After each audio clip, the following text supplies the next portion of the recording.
ولكن أكثر الناس لا يعلمون ليبين لهم الذي يختلفون فيه وليعلم الذين كفروا أنهم كانوا كاذبين إنما قولنا لشيء إذا أردناه أن نقول له كن فيكون والذين هاجروا في الله من بعد ما ظلموا لنبوئنهم في الدنيا حسنة ولأجر الآخرة أكبر لو كانوا يعلمون الذين صبروا على ربهم يتوكلون وما أرسلنا من قبلك إلا رجالا نوحي إليهم فاسألوا أهل الذكر إن كنتم لا تعلمون بالبينات والزبر وأنزلنا إليك الذكر لتبين للناس ما نزل إليهم ولعلهم يتفكرون. یہ سورہ نحل کی آیت نمبر 35 سے آیت نمبر 44 تک میں نے تلاوت کی ہے. اس میں نبی کریم سرورت عالم صلی اللہ علیہ وسلم کے زمانے میں جو مشرک لوگ تھے وہ کیا کیا بہانے بنایا کرتے تھے اور کیا کیا رسول کریم صلی اللہ علیہ وسلم پر اعتراض کیا کرتے تھے، اس کا بیان ہے اور ان کے اعتراضات کی تردید ہے. پہلی بات تو یہ ہے کہ وہ یہ کہا کرتے تھے کہ اگر یہ شرک کرنا یعنی اللہ کے ساتھ کسی کو شریک ٹھہرانا اللہ تعالیٰ کو پسند نہیں تھا تو اللہ ہمیں مشرک بناتا ہی نہیں، ہمیں شرک کرنے کی طاقت ہی نہ دیتا. جب اللہ تبارک و تعالیٰ یہ چاہتے ہیں کہ ہم اس کے ساتھ کسی کو شریک نہ ٹھہرائیں تو اللہ تعالیٰ ہمیں شرک پر قدرت ہی نہ دیتا. یا اللہ تبارک و تعالیٰ اگر یہ نہیں کو یہ بات ناپسند ہے کہ ہم کچھ جانوروں کو جو ہم نے اپنے اوپر حرام کر رکھا ہے وہ حرام کرنا اگر اللہ تعالیٰ کو ناپسند تھا تو ہمیں اس کی طاقت ہی نہ دیتا، اس بات کی توفیق ہی نہ دیتا کہ ہم کسی حلال کو حرام کریں. اور یہ بات جس طرح ان مشرکین نے کہی تھی، بسا اوقات ایک انسان جو دین و مذہب سے منکر ہوتا ہے الیاذ باللہ، وہ بھی بعض اوقات یہی شبہ پیش کر دیتا ہے کہ جب اللہ تعالیٰ کو منظور تھا کہ مسلمان ہوں سب تو اللہ زبردستی ہمیں مسلمان بنا دیتا. کیوں اس نے یہ ہمیں زبردستی اسلام کے اوپر آمادہ نہیں کیا؟ تو قرآن کریم ان لوگوں کے اس اعتراض کو ذکر کر کے اس طرف اشارہ فرما رہا ہے کہ بے شک یہ ہو سکتا تھا کہ اللہ تبارک و تعالیٰ نے کئی جگہ قرآن کریم میں فرمایا کہ اگر ہم چاہتے تو سب کو زبردستی مسلمان بنا دیتے، لیکن اس کائنات کی تخلیق کا جو بنیادی مقصد ہے وہ یہ نہیں ہے کہ کسی کو زبردستی مسلمان بنا لیا جائے، زبردستی توحید پر لے آیا جائے یا زبردستی اس کو اسلام قبول کرنے پر مجبور کر دیا جائے. اللہ تعالیٰ نے یہ کائنات اسی لیے بنائی ہے کہ انسان کی اس میں آزمائش ہے کہ وہ اپنی سوچ اور سمجھ سے اور ہم نے جو پیغمبر بھیجے ہیں ان پیغمبروں کی دعوت کو قبول کر کے اسلام لائے. زبردستی جو اسلام لایا جائے گا وہ اللہ کے ہاں قبول ہی نہیں ہے. اگر کوئی شخص کسی کو زبردستی تلوار کی نوک پر یا بندوق کے اس کے اوپر تان کر کہہ دے کہ تم مسلمان ہو جاؤ اور وہ کلمہ لا الہ الا اللہ پڑھ بھی لے تو اس سے وہ مسلمان نہیں ہوتا جب تک کہ اس کے دل میں ایمان نہ آئے. اور منع بھی ہے، قرآن کریم صاحب کہتے ہیں لا اکراہ فی الدین، دین میں کسی کے اوپر زبردستی نہیں ہو سکتی. لہذا اللہ تعالیٰ کی سنت یہ ہے کہ وہ بجائے اس کے کہ زبردستی کسی کو مسلمان بنائیں یا کوئی ایسا طریقہ اختیار کرے جس کے ذریعے انسان اپنے اختیار کے بغیر مسلمان ہو جائے، اس کے بجائے اللہ تعالیٰ کا طریقہ یہ ہے کہ وہ اپنے پیغمبر بھیجتے ہیں دنیا میں۔ ان کا کام ہوتا ہے کہ وہ اللہ کا پیغام لوگوں تک پہنچائیں۔ ان کا کام یہ نہیں ہوتا کہ زبردستی کریں، بلکہ وہ پیغام پہنچاتے ہیں، اور وہ پیغام پہنچانا ہی ان کا فریضہ ہوتا ہے۔ اور اب انسان کو چاہیے کہ وہ اپنی عقل و ہوش سے کام لے کر وہ ان کی پیغام کو قبول کرے۔ چنانچہ فرمایا وقال الذین اشرکوا، جن لوگوں نے شرک اختیار کیا ہے وہ کہتے ہیں، کیا کہتے ہیں؟ لو شاء اللہ ما عبدنا من دونہ من شیء، اگر اللہ چاہتا تو ہم اس کے سوا کسی اور چیز کی عبادت نہ کرتے۔ نحن ولا آباؤنا، نہ ہم کسی اور چیز کی عبادت کرتے، نہ ہمارے آباء و اجداد، باپ دادا۔ ولا حرمنا من دونہ من شیء، اور نہ ہم اللہ کے حکم کے بغیر کوئی چیز حرام قرار دیتے۔ یہ اشارہ ہو رہا ہے اس بات کی طرف سورہ انعام میں تفصیل سے گزری ہے کہ بہت سے جانوروں کو انہوں نے اپنے اوپر حرام کر رکھا تھا، اور اس کا گوشت کھانا جائز نہیں سمجھتے تھے، اس کو آزاد چھوڑ دیتے تھے بتوں کے نام پر۔ تو اللہ تعالیٰ نے وہاں پر تفصیل سے بتایا کہ ان کو یہ حق حاصل نہیں ہے کہ حلال چیزوں کو حرام اپنے اوپر کر لیں۔ تو اسی طرح اشارہ ہے کہ اگر اللہ چاہتا تو ہم پھر کسی چیز کو اپنے اللہ کے حکم کے بغیر حرام نہ کرتے۔ قرآن کریم فرماتا ہے کہ یہ بات جو وہ کہہ رہے ہیں یہ آج کوئی نئی بات نہیں ہے، کذالک فعل الذین من قبلہم، انہوں نے جو امتیں ان سے پہلے گزری ہیں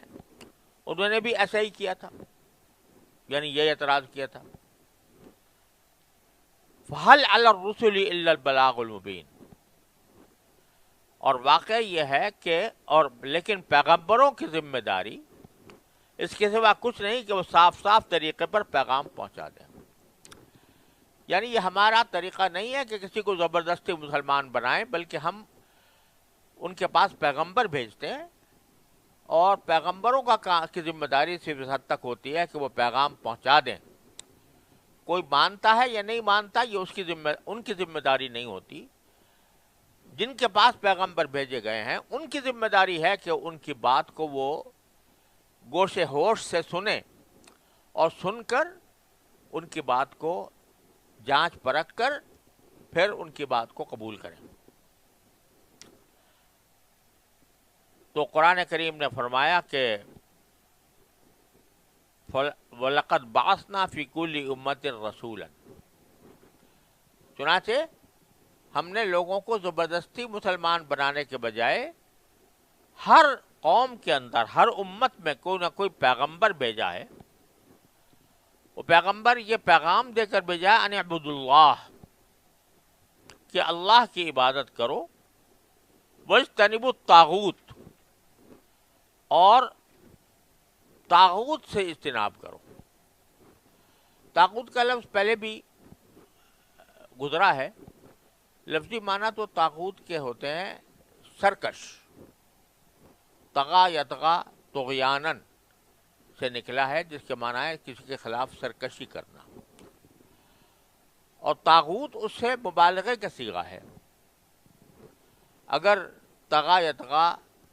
طغیانن سے اس میں فاعل بنایا جائے تو وہ طاغی ہوگا، جس کے معنی ہے سرکش۔ لیکن جب اس کو مبالغہ اس میں پیدا کرنا ہو تو طاغوت کہا گیا، یعنی انتہا درجے کا سرکش، بہت بڑا سرکش۔ تو طاغوت تو ہر قسم کے سرکش کو کہا جا سکتا ہے، لیکن قرآن کریم میں طاغوت کا جو لفظ آیا ہے وہ اس سے مراد بعض اوقات شیطان ہوتا ہے، اور بعض اوقات بتوں کی پرستش کا عقیدہ، اس کو طاغوت سے تعبیر کیا گیا ہے۔ تو ہم نے سارے پیغمبر اس لیے بھیجے تاکہ لوگوں کو وہ اس بات کی تعلیم دیں کہ وہ اللہ کی عبادت کریں اور طاغوت سے اجتناب کریں۔ طاغوت سے اجتناب کا مطلب یہ ہے کہ جو لوگ اللہ کے راستے کے سوا کسی اور طرف بلا رہے ہیں، چاہے وہ شیطان ہو یا شرک اور کفر کے مبلغ ہوں، ان کی بات سننے سے اجتناب کرو۔ یہ سارے پیغمبروں کا یہ پیغام رہا ہے۔ تو طاغوت در حقیقت ہر قسم کے باطل کو بھی کہتے ہیں اور ہر قسم کے باطل کے مبلغ اور داعی کو بھی کہتے ہیں۔ تو جس باطل نظریے کی طرف کوئی بلا رہا ہے تو اس سے اجتناب کرو۔ یہ پیغام دے کر ہم نے تمام پیغمبروں کو بھیجا، اور یہ پیغام جب پہنچا لوگوں تک تو فَمِنْهُمْ مَنْ هَدَى اللَّهُ، تو ان میں سے کچھ لوگ وہ تھے جن کو اللہ نے ہدایت دی تھی، یعنی انہوں نے اپنی طرف سے حق بات کو قبول کرنے کے لیے وہ اقدامات کیے جس کے نتیجے میں اللہ تبارک و تعالیٰ نے ان کو ہدایت عطا فرما دی، ہدایت مقدر کر دی ان کے لیے۔ وَمِنْهُمْ مَنْ حَقَّتْ عَلَيْهِ الضَّلَالَةُ، اور کچھ لوگ ایسے تھے جن پر گمراہی مسلط ہو گئی۔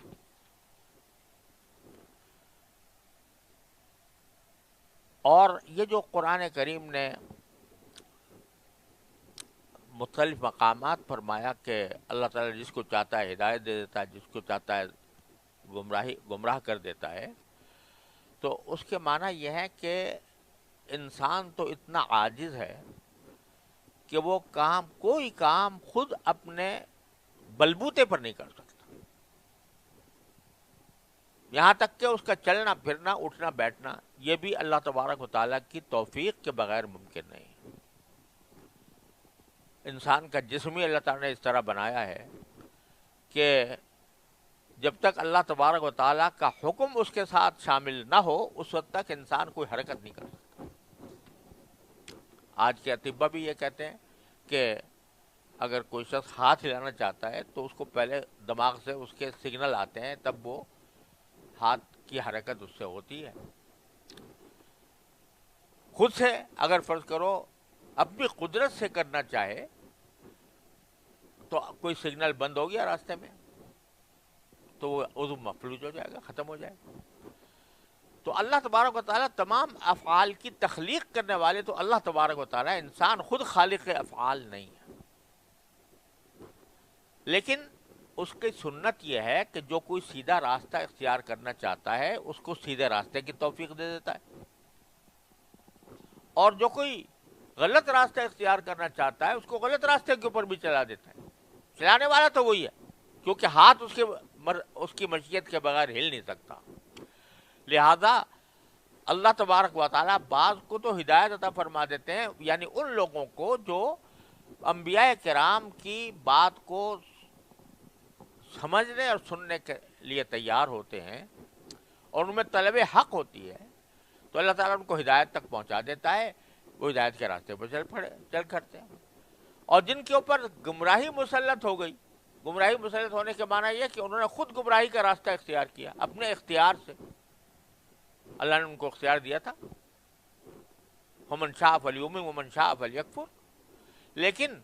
اس اختیار کو انہوں نے غلط استعمال کر کے باطل کے راستے پر چلنے کا راستہ اختیار کیا تو اللہ نے اس کے لیے ضلالت بھی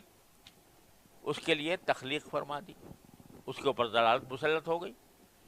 فَسِيرُوا فِي الْأَرْضِ، لہذا زمین میں چل پھر کر دیکھو، فَانظُرُوا كَيْفَ كَانَ عَاقِبَةُ الْمُكَذِّبِينَ، دیکھو کہ جھٹلانے والوں کا، یعنی انبیاء کو جھٹلانے والوں کا انجام کیا ہوا۔ تو اللہ تعالیٰ نے کہیں کسی کو مجبور نہیں کیا، لیکن راستے کھول کر بتا دیے، اِنَّا هَدَيْنَاهُ السَّبِيلَ إِمَّا شَاكِرًا وَإِمَّا كَفُورًا، راستے کھول کر بتا دیے، انبیاء کرام بھیج دیے۔ اول تو توحید ایک ایسی چیز ہے کہ اس کا عقیدہ اگر انسان کے اندر سلامت فکر ہو تو بغیر کسی کے کہے بھی انسان کو توحید قبول کرنی چاہیے۔ لیکن انبیاء کرام، اللہ تعالیٰ نے صرف انسان کی سوچ پر بھروسہ نہیں کیا بلکہ انبیاء کرام بھیجے تاکہ وہ ان کو توحید کا راستہ دکھائیں. اور جب انہوں نے جھٹلایا اپنے اختیار سے تو ان کا انجام خراب ہوا، جیسے کہ بار بار قرآن کریم مختلف اقوام کی طرف اشارے فرماتا ہے.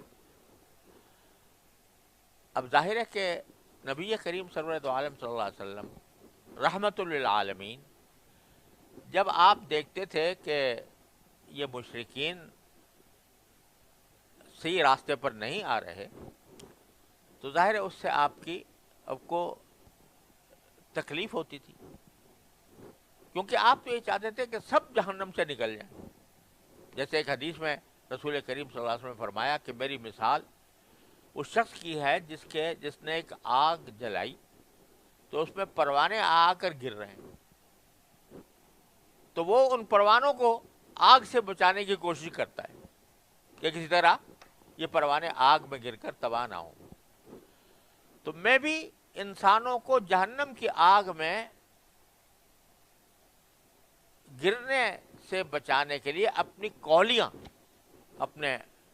بازو پھیلا کر لوگوں کو بچانا چاہتا ہوں کہ کسی طرح یہ جہنم سے بچ جائے. تو چونکہ آپ کے دل میں یہ حرص تھی کہ لوگوں کو جہنم سے بچائیں اور جنت کی طرف بلائیں، تو آپ کو غم بھی ہوتا تھا اگر وہ کوشش بعض اوقات کامیاب نہیں ہوتی تھی کسی انسان کے اوپر. تو اللہ تعالیٰ اس کو تسلی دیتے ہوئے فرماتے ہیں ان تحرس علی ہداہم، ان تحرس علی ہداہم، اے پیغمبر اگر تمہیں یہ حرص ہے کہ لوگ ہدایت پر آ جائیں، تو ان اللہ لا یہدی من یضل، تو حقیقت یہ ہے کہ اللہ جن کو گمراہ کر دیتا ہے ان کو ہدایت تک نہیں پہنچاتا. گمراہ کر دیتا ہے کہ کیا معنی؟ جو ابھی میں نے عرض کیے کہ انہوں نے اپنے اختیار سے گمراہی کا راستہ اختیار کیا، عناد کا راستہ، ضد کا راستہ اختیار کیا، تو اللہ تعالیٰ ان کو اسی راستے پر چلنے کی تخلیق کر دیتا ہے، کیونکہ اعمال کوئی بھی بغیر اللہ کی تخلیق کے ممکن نہیں ہے. اللہ تعالیٰ نے بتا دیا کہ بھئی یہ راستہ سے ہے، اس راستے پہ چلو گے تو میں اس پر چلنے کی تمہیں طاقت دے دوں گا، اور برے راستے پہ چلو گے تو اس برے راستے پہ چلنے کی طاقت دے دوں گا. تو جب اللہ تعالیٰ نے کسی کو اس کے عناد کی وجہ سے، اس کی بد فہمی کی وجہ سے، اس کی ضد کی وجہ سے گمراہی پر چلا دیا، تو ایسے شخص کو تم ہدایت نہیں دے سکتے. وما لہم من ناصرین، اور ایسے لوگوں کے کوئی مددگار نہیں ہو سکتے جنہوں نے خود راستہ گمراہی کا اختیار کر لیا. آگے فرماتے ہیں کہ ایک طرف تو ان مشرکین کی خرابی یہ ہے کہ توحید کی بات نہیں مانتے، دوسرا یہ ہے کہ آخرت کا انکار کرتے ہیں. کہتے ہیں بس یہی دنیا ہے جو کچھ ہے، اسی میں ہم جئیں گے اور اسی میں ہم مزے اڑائیں گے، اور بعد میں ہم مرنے کے بعد دوبارہ ہماری زندگی نہیں آئے گی. تو وَأَقْسَمُوا بِاللَّهِ جَهْدَ أَيْمَانِهِمْ،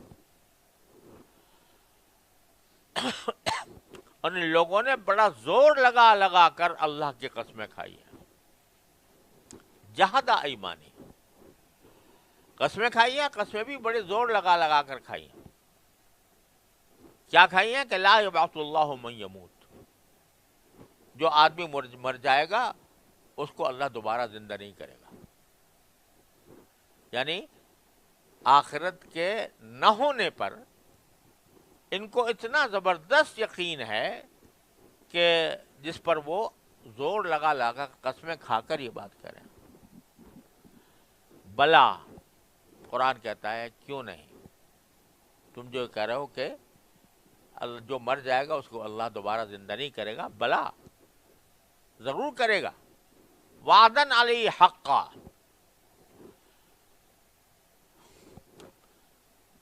یعنی بلا کیوں نہیں کرے گا، یہ تو ایک وعدہ ہے جسے سچا کرنے کی ذمہ داری اللہ نے لے رکھی. وعدن علیہ حقا، یہ وعدہ ہے اللہ کی طرف سے اور سچا وعدہ ہے، اور اس کے نے اپنی ذمہ داری خود لے لی ہے کہ میں اس وعدے کو پورا کروں گا. وَلَٰكِنَّ أَكْثَرَ النَّاسِ لَا يَعْلَمُونَ، لیکن اکثر لوگ نہیں جانتے، علم حقیقی ان کے پاس نہیں ہے، تو وہ بس یہ سمجھتے ہیں کہ جب مر گیا آدمی تو اس کے بعد وہ مٹی بن گیا اور اس کے بعد اس کو دوبارہ زندگی حاصل نہیں ہوگی۔ اور خوب سمجھ لو کہ جو اللہ تعالیٰ نے وعدہ کیا ہے کہ میں دوبارہ زندگی دوں گا اور دوبارہ آخرت کی زندگی آئے گی، تو وہ کیوں وعدہ کیا ہے؟ لِيُبَيِّنَ لَهُمُ الَّذِي يَخْتَلِفُونَ فِيهِ، تاکہ آخر کار اللہ تبارک و تعالیٰ ان لوگوں کے سامنے ان باتوں کو اچھی طرح واضح کر دے جن میں وہ اختلاف کر رہے ہیں۔ آج یعنی یہاں اس دنیا کے اندر اختلاف ایک ایسی چیز ہے جو پھیلی ہوئی ہے۔ مسلمان کہتا ہے اسلام برحق ہے، عیسائی کہتا ہے عیسائیت برحق ہے، یہودی کہتا ہے یہودیت برحق ہے، بت پرست کہتا ہے بت پرستی برحق ہے، جو بدھ مذہب کا قائل ہے وہ کہتا ہے بدھ مذہب برحق ہے۔ یہ اختلافات ساری دنیا میں پھیلے ہوئے ہیں۔ تو لازمی بات ہے کہ کیا اللہ تعالیٰ، اگر اللہ تعالیٰ پر ایمان ہے تو کیا اللہ تبارک و تعالیٰ اس اختلاف کا فیصلہ نہیں کرے گا؟ تو اللہ تعالیٰ کے ذمے، اللہ تعالیٰ نے اپنی ذمہ داری لی ہوئی ہے کہ میں اس اختلاف کا فیصلہ کروں گا، لیبین لہم، تاکہ ان کو پاس خوب واضح کر دے الذی یختلفون فیہ، اس معاملے کو جس میں وہ اختلاف کر رہے ہیں،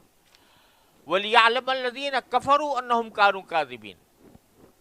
اور تاکہ جو کافر لوگ ہیں وہ ان کو وہ اچھی طرح جان پہچان لیں کہ وہ بات جو کہہ رہے تھے وہ جھوٹی تھی، وہ جھوٹے تھے۔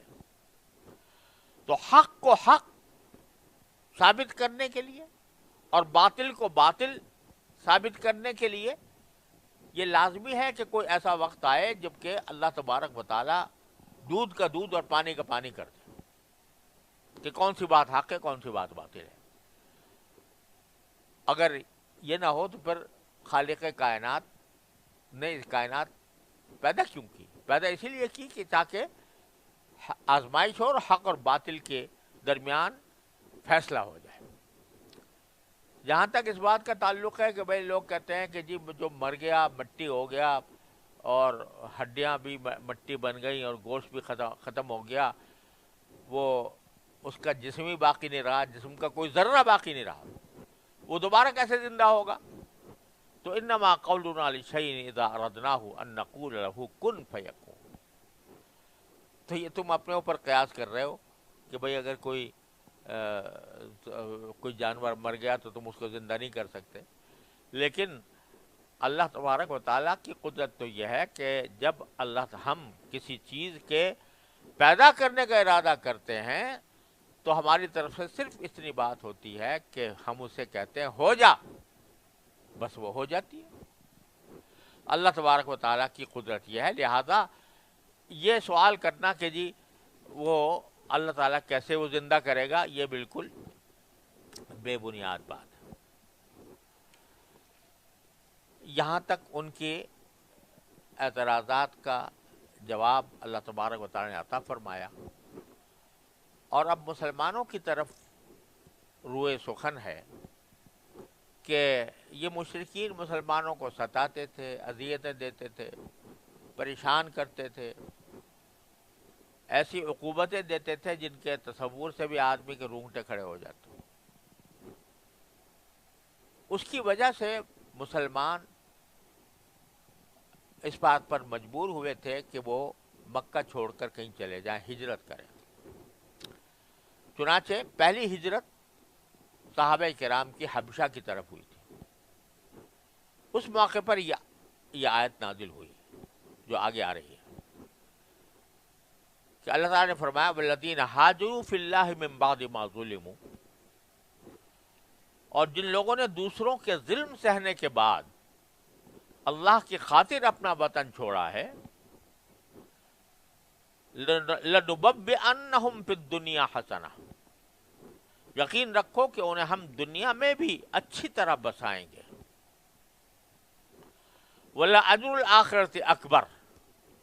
اور آخرت کا اجر تو یقیناً سب سے بڑا ہے، لو کانوا یعلمون، کاش کے لوگ جان لیتے۔ الذین صبروا،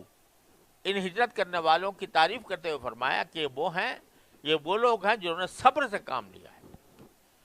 وعلی ربہم یتوکلون، اور جو اپنے پروردگار پر بھروسہ رکھتے ہیں۔ تو اس آیت میں، یہ آیت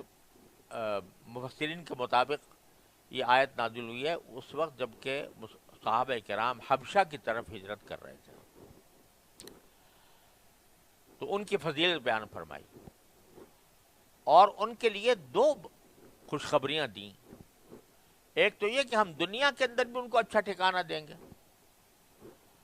اور دوسرا یہ کہ آخرت میں ان کا اجر بہت بڑا ہوگا، اور یہ صلہ ہے ان کے صبر کا اور ان کے توکل اللہ کا۔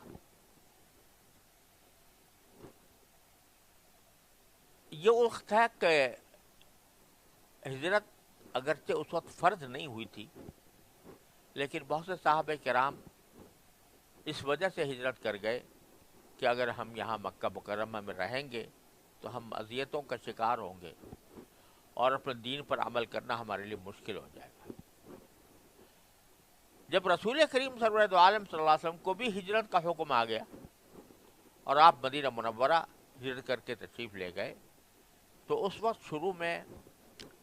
مکے میں رہنے والے تمام باشندوں پر ہجرت فرض کر دی گئی کہ چونکہ تم اس ملک میں یعنی مکہ مکرمہ میں رہ کر اپنے دین پر صحیح طریقے سے عمل کرنا تمہارے لیے مشکل ہے، اس لیے اب آپ پر فرض ہے کہ وہ آپ وہاں سے ہجرت کر کے مدینہ منورہ آئیں، سوائے ان کے جو معذور ہوں، کسی وجہ سے ہجرت کرنے پر قادر نہ ہوں، ان کے لیے ہجرت سے ان کو مستثنیٰ کیا گیا، باقی سب پر ہجرت فرض کر دی گئی۔ اور یہ ہجرت فرض رہی فتح مکہ تک۔ جب مکہ مکرمہ فتح ہو گیا، اللہ تعالیٰ نے مکہ مکرمہ کو نبی کریم صلی اللہ علیہ وسلم کے ہاتھوں فتح کرا دیا اور وہاں پر بھی آپ کی حکومت قائم ہو گئی، تو اب وہاں جس وجہ سے ہجرت کا حکم تھا وہ ہجرت کا وہ حکم منسوخ ہو گیا، ہجرت کی فرضیت ختم ہو گئی، اور پھر سارا عربی دارالاسلام بن گیا، اس لیے ہجرت کی ضرورت نہیں رہی۔ لیکن قرآن کریم میں ہجرت کے جو احکام آئے ہیں ان کے لحاظ سے یہ فقہائے کرام نے یہ مسئلہ مستنبط کیا ہے کہ جس جگہ رہتے ہوئے انسان کو اپنے دین پر عمل کرنا ممکن نہ ہو یا بہت دشوار ہو، اپنے دین پر خود عمل کرنا بہت دشوار ہو، یا اپنے بچوں کی، اپنی نسلوں کی حفاظت، دین کی حفاظت ممکن نہ ہو، وہاں سے اس کے لیے ہجرت کرنا فرض ہے اب بھی۔ یعنی وہ ہجرت جو منسوخ ہوئی تھی، وہ منسوخ ہونے کا مطلب یہ تھا کہ خاص حالات میں فرض تھی، وہ حالات ختم ہو گئے تو فرضیت بھی ختم ہو گئی۔ لیکن جو حالات اس وقت ہجرت کی فرضیت کے داعی تھے، وہ اگر دوبارہ کہیں پیش آ جائیں تو وہاں سے ہجرت کرنا اب بھی فرض ہے۔ اس لیے یہ حکم ایسا نہیں ہے کہ ہجرت کا حکم ہمیشہ کے لیے منسوخ ہو گیا، بلکہ جیسے حالات ہوں وہاں سے ہجرت کرنا فرض ہو جاتا ہے۔ اب بہت سے ممالک ایسے ہیں جہاں پر آدمی اپنے دین کے اوپر عمل کرنا اس کے لیے دشوار ہے، حرام کی کثرت ہے یا بددینی کی کثرت ہے، یا اپنی اولاد کو وہ سنبھال نہیں سکتا، تو اب بھی اس کے لیے ہجرت کرنا فرض ہے۔ یہ مسئلہ عام طور سے لوگوں کو معلوم نہیں ہوتا جو معاش کے لیے غیر مسلم ممالک میں جا کر آباد ہو جاتے ہیں۔ اگر کسی انسان کو اپنے ملک میں معاش کی ضروریات اس کی جو ہیں وہ پوری ہو سکتی ہوں، یعنی بقدر ضرورت معتدل طریقے پر وہ یہاں پر اپنی روزی کما سکتا ہو، اس کو کے بارے میں فقہا نے لکھا ہے کہ اس کو دارالحرب میں جا کر مقیم ہونا اس کے لیے جائز نہیں۔ اور اگر کہیں جائز نہیں اس وقت جب کہ وہ خود اپنے دین کا تحفظ نہ کر سکے یا اپنی اولاد کے دین کا تحفظ نہ کر سکے، تو ایسی صورت میں اس کے لیے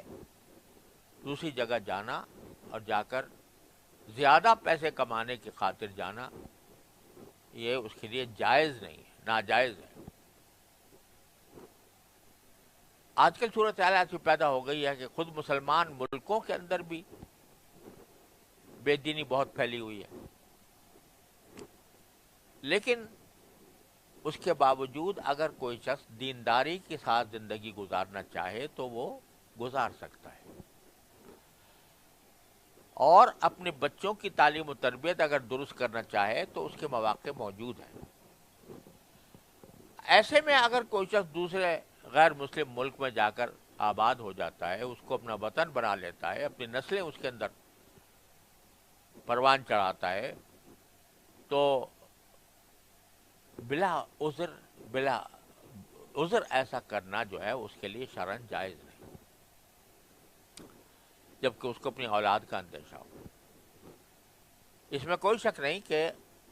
آج کل جو مغربی ممالک میں جا کر لوگ آباد ہوئے ہیں، الحمدللہ ان کی اتنی بڑی تعداد ہو گئی ہے کہ وہ اپنے ماحول بنائے ہوئے ہیں، مسجدیں ہیں، مدارس بھی ہیں، اور وہ اپنے دین کا تحفظ کرنے کی پوری کوشش کرتے ہیں۔ اللہ تعالیٰ کے فضل و کرم سے بہت سے علاقے ایسے ہیں کہ جہاں پر ہیں غیر مسلم علاقے، لیکن ان میں مسلمانوں کی آبادی ایسی ہے کہ جا کر معلوم ہوتا ہے کہ یہ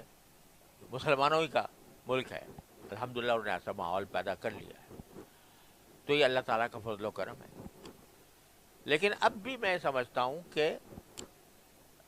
ان ممالک میں ایسے لوگوں کی تعداد جنہوں نے اپنے دین کا صحیح تحفظ کر لیا، اپنی اولاد کا تحفظ کر لیا، ان کی نسبت تمام ان مسلمانوں کے مقابلے میں جو جا کر وہاں پر آباد ہوئے ہیں مشکل سے 10% یا 15% سے زیادہ نہیں ہوگا۔ باقی لوگ جو ہیں وہیں کے رنگ میں رنگ جاتے ہیں، اور ان کی اولادیں جو ہیں وہ اسی رنگ کے اندر رنگ کر ان کی تعلیم و تربیت اسی ماحول کے تحت ہوتی ہے، اور وہ رفتہ رفتہ اپنے دین سے دور ہوتے ہوتے اللہ بچائے بالکل بددین بھی ہو جاتے ہیں۔ تو یہ بات سمجھنی بڑی ضروری ہے کہ یہ نہیں ہے کہ بس روزی کمانے کے لیے آدمی جا کے کسی جگہ بھی جہاں زیادہ پیسے ملے وہاں جا کر آباد ہو جائے صرف پیسے زیادہ کمانے کے لیے، بلکہ اس کو یہ دیکھنا لازم ہے کہ آیا میں وہاں پر رہ کر اپنے دین کا اور اپنی اولاد اور اپنی نسلوں کے دین کا تحفظ کر سکتا ہوں یا نہیں۔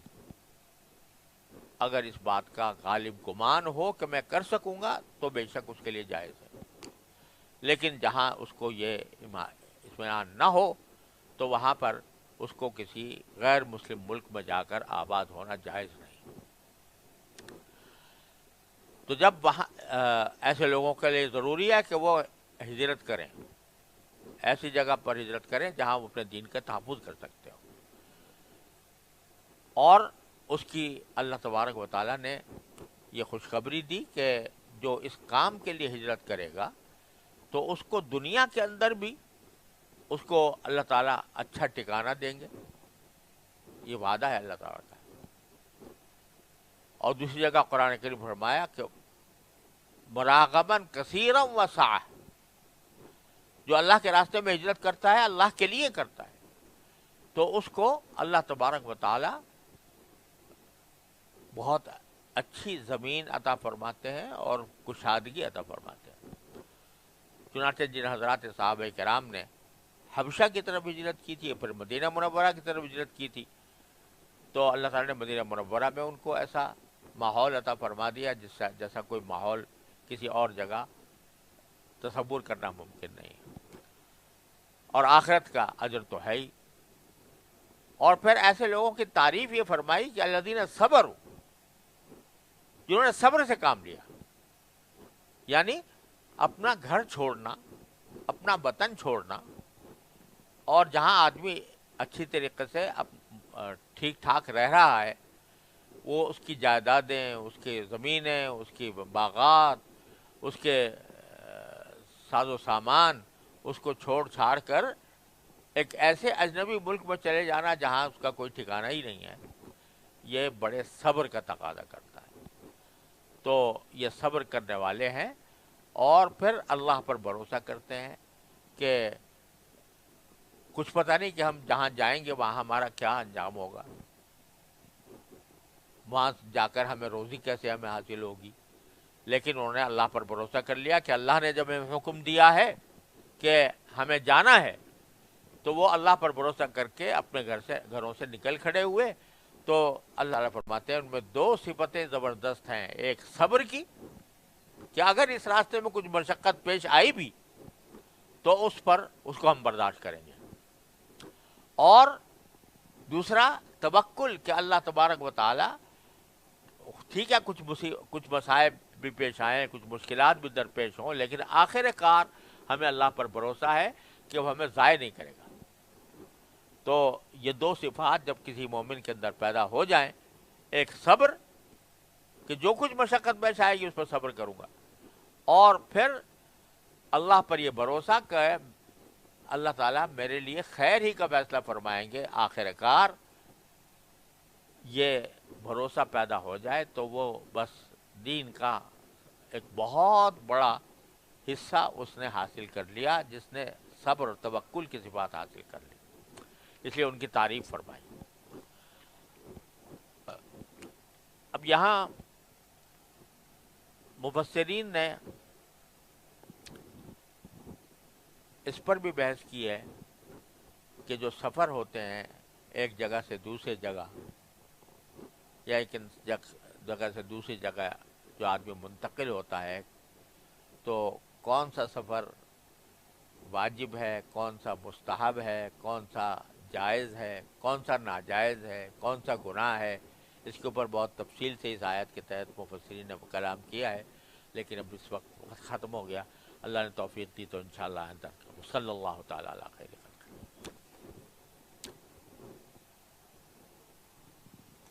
کیا حال ہے بھائی، خیریت سے ہیں؟ ماشاءاللہ۔